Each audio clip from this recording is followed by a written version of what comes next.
ঝিনাইদহে দেশ সমাজ কল্যাণ সংস্থা ও একতা উন্নয়ন সংগঠনের আয়োজনে প্রতিবন্ধী ও দলিত শ্রেণীদের বৈশাখী বাউল সন্ধ্যা অনুষ্ঠিত হয়েছে। আজ বুধবার সন্ধ্যায় ঝিনাইদহের এইড ফাউন্ডেশনের সভাকক্ষে এই অনুষ্ঠানের আয়োজনে দলিত শ্রেণীর ও প্রতিবন্ধী ব্যক্তিরা বৈশাখ উপলক্ষে গান পরিবেশনা করেন।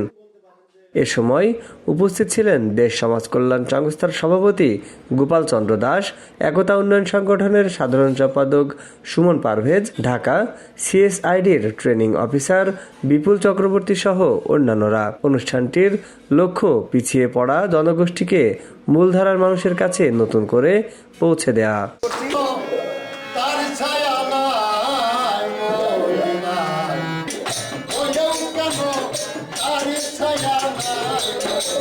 সেই সাথে 1,24,000 শতান্তরে 1,24,000 পীর পয়গম্বর ওলিয়া